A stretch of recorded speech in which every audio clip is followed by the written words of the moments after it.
Hola, buenos días, bienvenidos. Estamos comenzando nuestro tiempo devocional en esta mañana.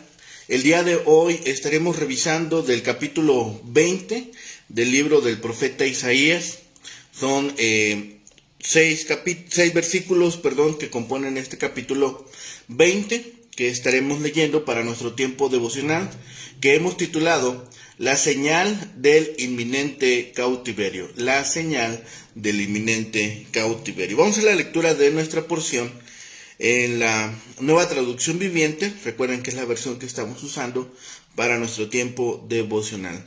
Dice la palabra de Dios: el año en que el rey Sargón de Asiria envió a su comandante en jefe para que conquistara la ciudad filistea de Asdod. El Señor le dijo a Isaías, hijo de Amós: quítate la ropa de tela áspera que has estado usando y también las sandalias. Isaías hizo lo que se le indicó y anduvo desnudo y descalzo. Entonces el Señor dijo: mi siervo Isaías ha andado desnudo y descalzo durante los últimos 3 años como señal, un símbolo de las terribles dificultades que haré caer sobre Egipto y Etiopía, pues el rey de Asiria llevará prisioneros a los egipcios y a los etíopes. Los hará andar desnudos y descalzos, tanto jóvenes como ancianos, con las nalgas descubiertas para vergüenza de Egipto. Entonces los filisteos se llenarán de pánico porque contaban con el poder de Etiopía y hacían alarde de los aliados que tenían en Egipto. Dirán: si esto le puede suceder a Egipto, ¿qué de nosotros? Contábamos con que Egipto nos protegería del rey de Asiria. La señal inminente de cautiverio, o la señal del inminente cautiverio, es la incapacidad de Egipto para ayudar a Israel. Y aparte, la invasión y conquista de Egipto y Etiopía están aquí profetizadas en este capítulo 20. Tenemos la figura de la acción simbólica, es decir, una parábola en acción. Isaías anduvo en vestido de cautivo, indicando así que habían de ser llevados al cautiverio los habitantes de Egipto y Etiopía. En esta profecía también la encontramos en Miqueas capítulo 1 versículos 8 y 11, donde este profeta emplea la misma acción simbólica para enseñar el cautiverio de Judá. Hay varias aclaraciones para el contexto de este capítulo. En el versículo 1 aparece el nombre de Tartán. Es un título militar asirio que corresponde a generalísimo. Este oficial era el segundo personaje del imperio, ocupándose en todo lo concerniente al ejército, al cual mandaba personalmente en la ausencia del rey. Asdod era la ciudad filistea que encabezaba la rebelión de las naciones palestinas contra Asia y fue tomada y arrasada por el Tartán del emperador Sargón en el año 711 a.C., fecha que corresponde a la segunda parte de esta profecía. Así que podemos ver una crisis sobre Asdod, una descripción por Sargón llena todo el cuadro. La ciudad filistea de Asdod se había rebelado contra Siria, que rápidamente depuso a su rey. Yamani, nuevo cabecilla, continuó la lucha con el apoyo prometido de Egipto y Etiopía, habiendo también solicitado ayuda de Judá. La disuasión poderosa de Isaías resultó ampliamente justificada. Egipto no se incorporó a la lucha. Asdod fue subyugada y Yamani, que huyó a Etiopía, fue entregado a la tierna merced de los asirios. Tartán, en idioma sirio, significa comandante en jefe. Hacia el año 711 a.C., la revuelta había estallado en 713 antes de Jesucristo, e Isaías había adoptado inexplicablemente, como lo dice el versículo 3, el vestido de esclavo, es decir, desnudo, significaría estar vestido únicamente con un taparrabo. En el versículo 2 encontramos un paréntesis. Dios ahora lo expone como el destino reservado a los rebeldes asirios. Pareciera que hicieron caso de la advertencia desde el momento en que Judá no fue castigada por Asiria. Estas señales lograron ser recibidas por el pueblo. No solamente a los dirigentes, no solamente a la corte, la incomodidad y humillación de Isaías fueron el precio por la seguridad de su pueblo. Isaías fue una señal para el pueblo por su vestimenta desacostumbrada. Cuando andaba caminando por ahí, habitualmente usaba tela de saco como profeta para mostrarse mortificado al mundo. La llevaba suelta desde sus caderas, no usaba ropa arriba y andaba descalzo. Esta señal significaba que los egipcios y los etíopes habían de ser llevados cautivos por el rey de Asiria y así despojados. El mundo considerará a menudo locos a los creyentes cuando se destacan por obedecer a Dios, pero el Señor sostendrá a sus siervos, sometidos a los efectos más agudos de su obediencia, y corrientemente es leve lo que son llamados a sufrir por él, en comparación con lo que año en año gimen multitudes por el pecado. Quienes hacen sus expectativas y su gloria de cualquier criatura, y así la ponen y la colocan en lugar de Dios, tarde o temprano se avergonzarán de ella. Pero el desencanto de la confianza en las criaturas, en lugar de llevarlos a la desesperación, debiera llevarnos a Dios, y nuestra expectativa no será entonces en vano. La misma lección está vigente ahora. ¿A dónde acudiremos por socorro en la hora de necesidad, sino al Señor, que es nuestra justicia?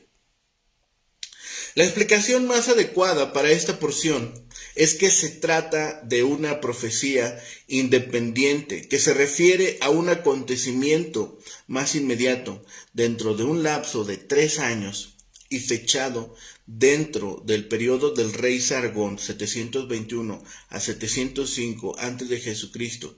El capítulo 20 empieza con la introducción editorial, que bien puede ser propia del profeta. Esta introducción parece indicar que esta nueva fase del ministerio profético de Isaías comenzará el año cuando el Tartán, enviado por Sargón, dio comienzo al sitio de la ciudad de Asdod. Dicho acontecimiento está ampliamente documentado por las fuentes asirias.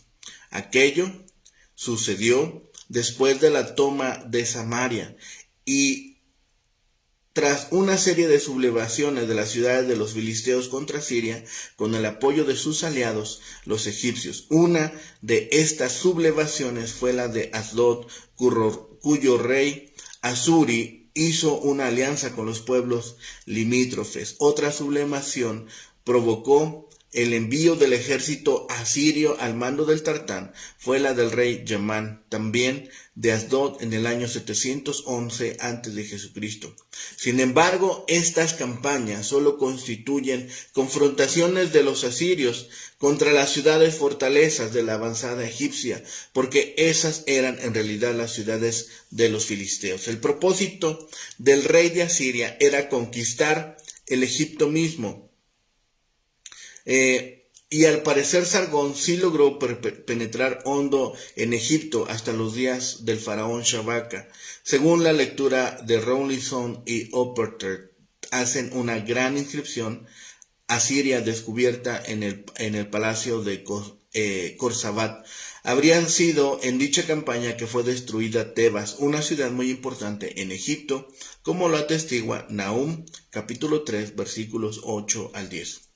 El Señor ordenó a Isaías que mostrara anticipadamente a su pueblo cuál sería el destino de Egipto, la nación en la cual Judá había depositado sus esperanzas. El sitio de Asdod habría marcado el comienzo de un lapso de 3 años, al cabo de los cuales los asirios, tras arrasar con las ciudades filisteas, lograrían someter también a Egipto. Durante esos 3 años se le ordenó andar descalzo y despojado de sus ropas como un cautivo de guerra en toda circunstancia asociada con su ministerio profético. Esto constituiría una profecía visual escenificada de la extrema humillación de los egipcios, por los asirios. Que Isaías se representara en público desnudo no significa que no llevara algo para cubrir sus partes íntimas. No es acerca de él, sino de los cautivos egipcios, de quien se dice que serían conducidos con las nalgas descubiertas, como lo dice el versículo 4. El cumplimiento de las órdenes divinas por parte de Isaías era una manifestación humillante, pero en extremo seria e insistente ante su pueblo. Si los dirigentes de Judá no eran confrontados con tener que presenciar semejante escena, de otra manera no le hubieran querido oír. Judá había quedado ya aislada como una isla, desconectada de Egipto y de sus vecinos aliados, Fenicia y Filistea. La ciudad filistea de Asdod estaba bajo asedio. Parece la palabra hebrea que la Reina Valera ha traducido como costa. No se refiere a la costa de Filistea, sino a Judá aislada, por lo cual una mejor traducción sería isla. En tal estado de cosas, los que aún persistían en no escucharle tendrán terror y se avergonzarán de Etiopía, objeto de su esperanza, y de Egipto, su gloria. Y en aquel día dirán: mirad, ¿qué ha pasado con el objeto de nuestra esperanza y cómo escaparemos nosotros? En este capítulo, las primeras palabras nos remontan al mundo real del pecado y de la muerte. La gloriosa promesa que se da al final del último capítulo habría de cumplirse en el futuro, cosa que Isaías ha señalado en 4 ocasiones mediante la frase "en aquel tiempo" y 2 veces "en aquel día". Aunque el futuro iba a traer grandes bendiciones, el mundo en el que vivió Isaías no fue el tiempo en que Asiria hubiera marchado pacíficamente a Egipto para adorar allí al Señor. El primer versículo de este capítulo proclama la realidad de que el jefe de los ejércitos peleó contra Asdod y la tomó. En la época de Isaías, el camino entre Egipto y Asiria servía solo para la guerra. Asdod estaba en tierra filistea, en la planicie costera del sur de Jerusalén y a unos 56 kilómetros de esa ciudad. Era en aquellos momentos, junto con otras ciudades filisteas, el centro de la revuelta contra Asiria por el año 713 a.C. Egipto apoyaba la rebelión de las ciudades filisteas porque esas ciudades constituían una barrera ante Asiria. Pero el rey asirio Sargón envió al comandante en jefe de su ejército para que sofocara la insurrección y fortaleciera la invasión asiria. Eliminada Asdod, ya nada se interponía entre Asiria y Egipto. El mundo conocido estaba lleno de miedo, de sangre, de vergüenza y de dolor. Y es aquí, en medio de este mundo de problemas, que Jehová le dio a su profeta instrucciones poco comunes. Que su profeta se quitara el manto que lo cubría y las sandalias, y que durante 3 años llevara a cabo sus actividades cotidianas sin ellos. Esto no significa que Isaías estuviese totalmente desnudo, como hemos dicho. Al quitarse el manto de cilicio se quedaba en ropa interior que podía ser bien una túnica o quizás solamente un taparrabo.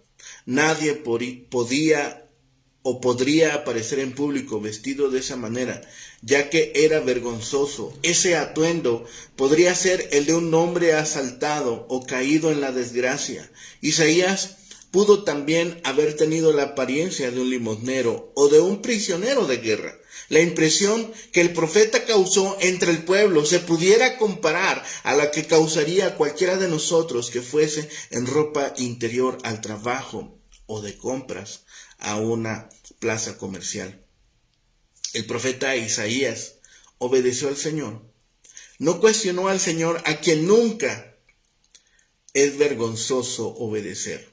Dios tenía el propósito para la extraña apariencia del profeta, que sencillamente se sometió a la voluntad divina, y él no consideró tan importante la reacción de sus conciudadanos como el someterse al Santo de Israel. Con ello, el hijo de Amós nos está dando una lección a nosotros. Siempre es mejor acatar al Señor que someterse a las presiones de la sociedad. No importa lo que pueda pensar el mundo de nosotros como cristianos, el ejemplo de este hombre de Dios nos enseña que debemos dejar que nuestra luz brille de tal manera que se sepa que le pertenece al Señor y que queremos hacer su voluntad sin importar lo que cueste. Dios se aseguró que todos cuantos vieran a Isaías comprendieran la lección que proclamó durante los 3 años que anduvo semidesnudo. Para que no hubiera malos entendidos, añadió palabras a las acciones visibles. Al vestirse como un prisionero de guerra, el profeta constituía una señal de la caída venidera de Egipto y un augurio contra los dos, Etiopía, Cus y Egipto mismo. Un presagio es una señal de un suceso futuro, el cual en este caso ya estaba en marcha y que Dios iba a cumplir. Los asirios vendrán y terminarán lo que habían comenzado en Asdod. Las naciones africanas antes mencionadas serán hechas prisioneras y deportadas. Nadie escapará, ni el joven ni el viejo. Pero ¿qué tiene esto que ver con Jerusalén y con aquellos que durante 3 años vieron a Isaías desnudo y descalzo? Hubo muchos en esa ciudad que pensaron que Egipto los iba a salvar siempre y cuando Asiria invadiera con sus ejércitos a Judá. Hay más referencias a la alianza de Judá con Egipto en la primera parte de los capítulos 30 y 31. Ellos confiaban en el poder de Egipto para protegerlos. El Señor ya le había advertido a su pueblo que los iba a despojar de esa vana esperanza. En los planes de Dios, Egipto era absolutamente nulo. Sus esfuerzos políticos y militares no iban a proteger a Jerusalén. Únicamente el Señor podía hacerlo, pero su pueblo lo había abandonado y no confiaba en él. El Señor les hacía aquí un amoroso llamado para que se apoyaran en su poder y en su gracia, y para que desecharan la idea de que otros podrían protegerlos y ayudarlos. Cuando Asiria invadió a Judá, el jefe de sus tropas desafió a Jerusalén, echando por tierra la esperanza que tenía Judá de recibir ayuda al decir: «He aquí que confías en este bastón de caña astillada en Egipto, en el cual si alguien se apoya, se le clavará en la mano y la atravesará. Tal es Faraón, rey de Egipto, para con todos los que en él confían». Capítulo 36, versículo 6 del libro de Isaías. Incluso cuando los asirios oyeron que el faraón marchaba contra ellos, no les importó. Los egipcios no constituían ninguna amenaza. Si Egipto no podía auxiliar a Judá, ¿quién podrá hacerlo? El Señor tenía la respuesta. En una noche y a las puertas mismas de Jerusalén destruyó al ejército enemigo. Bastante antes de que estos hechos tuvieran lugar, con las palabras y las acciones de Isaías, Dios llamó a su pueblo al arrepentimiento. Pero entonces, ¿tuvo éxito el llamado que le hizo Dios a su pueblo? Los sucesos posteriores indican que los esfuerzos por conducir al pueblo a la contrición no sirvieron de nada. Las palabras de la gente que se registran en el último versículo de este capítulo revelan una falta total de la fe en Dios. Isaías anunciaba otra vez que aquel día, pero este día era diferente del día de las promesas anunciado al final del capítulo 19. El de ahora es un día de vergüenza para Egipto.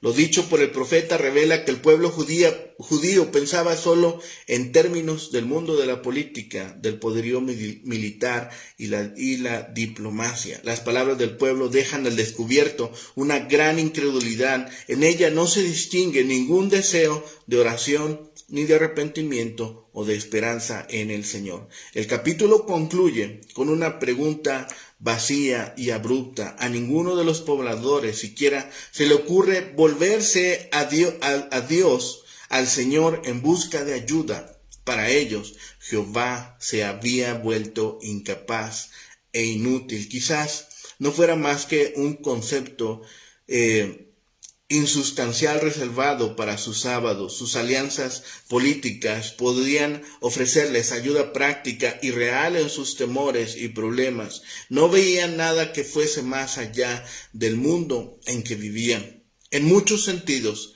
esa gente era como Acaz, que no podía concebir que alguna ayuda pudiera provenir del Dios del pacto. Cuando Isaías lo exhortó para que pidiera una señal, Acaz lo rechazó. Capítulo 7, versículos 10 al 12. Pero en otro aspecto, la misión de 3 años de Isaías tuvo éxito. Mediante ella, Dios alertó a su pueblo, pero por desgracia no escucharon. En vez de prestarle atención al mensaje, la gente se hizo más indiferente y endurecida hacia el Señor y su profeta. El juicio venidero se hizo más real a medida que el pueblo se volvía incapaz de arrepentirse. Esta era la misión que Dios le había encomendado al profeta cuando dijo: embota el corazón de este pueblo, endurece sus oídos y ciega sus ojos. Capítulo 6, versículo 10. Mientras anduvo vestido como un preso de guerra por cerca de 3 años, Isaías predicó un mensaje de admonición a la vez que llamaba al pueblo al arrepentimiento. Cuando se negaron a escuchar, confirmaron la apostasía y el endurecimiento de sus corazones ante el mensaje de Dios. El juicio se hizo ineludible. Aquellos que dependían de la ayuda de Egipto descubrieron demasiado tarde cuán vanas eran sus esperanzas. Este país demostró que no era de ninguna ayuda, ni para Filistea, ni para Judá. La última pregunta de este capítulo expresa la desilusión que embargaba a dichos países. Los incrédulos no pueden ver más allá de esta abrupta expresión de desesperanza. En cambio, los creyentes dan un paso vital más allá y buscan la ayuda del Señor, ya sea para un problema personal, local, nacional o internacional. El Señor es el Dios de la gracia, dispuesto a ayudar en todas nuestras dificultades. Cuando confiamos en Él, nunca terminamos con las palabras que tuvieron que decir aquellos incrédulos. ¿Cómo escaparemos nosotros como creyentes? Sabemos que nuestro gran Dios tiene maneras de ayudarnos que sobrepasan nuestra imaginación, que sobrepasan nuestro entendimiento. Finalmente, este capítulo nos muestra esta predicción de la deportación que multitudes de Egipto y de Etiopía habían de sufrir a manos del rey de Asiria. Tenemos la señal simbólica mediante la cual fue hecha esta predicción. La explicación de dicha señal aplicada a Egipto y a Etiopía. El buen uso que el pueblo de Dios hizo de esto al aprender a no confiar jamás en brazos de carne a fin de no caer en el engaño. Aquí Dios, como Rey Supremo de las naciones, trae una dura aflicción sobre Egipto y Etiopía, pero como Rey Santo de Israel, saca de ello bienes para su pueblo. La lección es dura. La señal inminente de cautiverio no fue suficiente para que este pueblo rebelde doblara sus rodillas. Esta profecía desafía al partido proegipcio de Jerusalén con la pregunta: ¿cómo escaparemos nosotros del versículo 6 si el enemigo captura a nuestro refugio? ¿Estás seguro de que Egipto y Etiopía sufrirán la suerte de Asdod a manos de Asiria? Esta nota histórica pone fin al mensaje de advertencia de Isaías a Egipto y a Etiopía. Finalmente, hay vergüenza, hay un clamor que viene desde las islas, desde la orilla, desde las costas. Hay una incapacidad de Egipto para ayudar a Israel. Cuando ven que son presas, todas sus ilusiones se van diluyendo. La esperanza que Judá tenía en Egipto fue frustrada cuando Asiria derrotó a Egipto. Esarhadón conquistó Egipto en el año 671 a.C. y Asurbanipal lo hizo en el 667 a.C. Egipto resultó ser un aliado impotente para los que confiaron en él. Así que hay una exhortación. Tomemos el tiempo necesario para analizar la confianza que nosotros tenemos. Tomemos nota de por qué es bueno esperar en el Señor, y que si hay alguna área de nuestra vida donde es patente que confiamos en Dios, empecemos a asirnos con fuerza de esas promesas, de esas esperanzas. Dios pidió a Isaías que hiciera algo que parecía vergonzoso e ilógico. Por momentos, Él puede pedirnos que hagamos cosas que no comprendemos. Debemos obedecer a Dios con una fe completa, ya que nunca nos pedirá que hagamos algo equivocado. Confiemos en Dios, renovemos nuestra fe, renovemos nuestras esperanzas y tomémonos de su mano, que Él jamás nos dejará caer.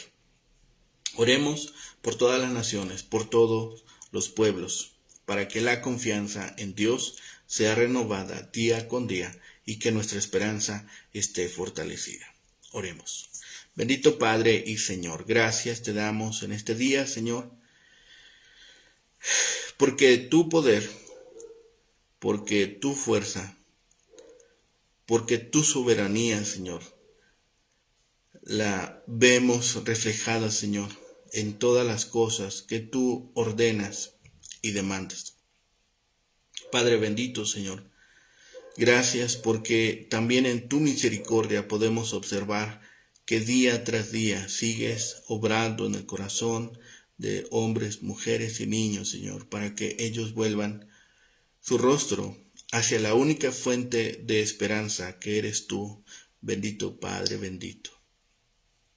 Gracias, Padre, por este tiempo que nos permites pasar, Señor, tomando de tu palabra alimento, siendo exhortados, siendo animados, pero sobre todo, Señor, siendo fortalecidos en ti y en tu Santo Espíritu. Padre bendito, Señor, gracias por todas estas cosas. Gracias porque en todo tiempo eres bueno y sobre todo, Señor, para siempre es tu misericordia. Y porque hoy podemos contar con la paz suficiente, Señor, para tomar tu palabra y poder tomar de ella alimento.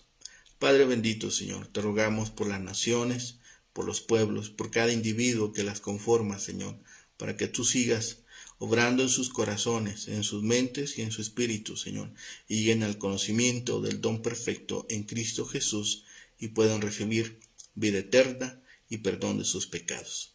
Padre bendito, todo lo rogamos y clamamos a ti en el bendito nombre de Cristo Jesús, Señor y Salvador nuestro. Amén. Que tengan un excelente día. Que el Señor les bendiga.